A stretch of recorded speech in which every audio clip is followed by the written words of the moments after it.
Hello' everyone, আপোনালোকৰ সকলোলৈকে পুনৰ অন্য এটি ভিডিঅ'লৈ স্বাগতম জনাইছোঁ। আৰু এতিয়া আমি বিয়া এখন খাবলৈ যাবলৈ ওলাইছোঁ, মানুহজন আৰু মই। এয়া চাওকচোন, মানুহজনে মানে ফটো ভিডিঅ' এইবিলাক একেবাৰে ভাল নাপায়। চাওক, মোৰফালে চোৱাই নাই, খুব খং কৰে মোলৈ মানে ফটো ভিডিঅ' কৰাৰ পৰা। আৰু কিমান যে গালি খাওঁ ঠিক নাই। এতিয়াও চাওক, মোৰফালে চোৱাই নাই। চাওক, বিয়া ঘৰত বহি যদিও মানে ফটো ভিডিঅ' মৰা বুলিলে। আৰু এগৰাকী কইনা, চাওক কইনাগৰাকী কেনেকুৱা লাগিছে। আৰু লগতে পেণ্ডেলটো দেখুৱাইছোঁ দেই, আমাৰে পেণ্ডেল ভকতৰ ঘৰৰ, যিহেতু ভকতৰ ঘৰৰ বিয়া। আৰু গায়ক আহিছে গোলাঘাটৰ পিণ্টু বৰা নে শইকীয়া কি আছিলে দেই তেখেত। আৰু ইয়াতে নিমন্ত্ৰণ কৰিলে গাবলৈ গান, যিহেতু সেইবাবে আমিও অকণমান ফূৰ্তি কৰিছোঁ লগতে। আৰু মোৰ ল'ৰাটো আছে আৰু অকণমানি ছোৱালী এজনী আছে তৰাণী। আৰু মইনা পাৰিজাতৰ পৰা আহি তেখেতে ইয়াতে অকণমান নিমন্ত্ৰণ থকাৰ কাৰণে সোমাই যাব বিচাৰিছে, লগতে গান এটিও গাব। আৰু আপোনালোকে ভিডিঅ'টো শেষলৈকে চাব, ভাল লাগিলে লাইক কমেণ্ট শ্বেয়াৰ ছাবস্ক্ৰাইব এটা কৰি দিব দেই।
হাতবোৰ উলিয়াই দিয়া থৈ দিওঁ নেকি?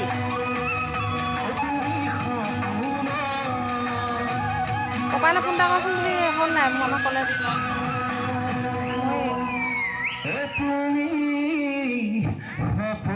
মই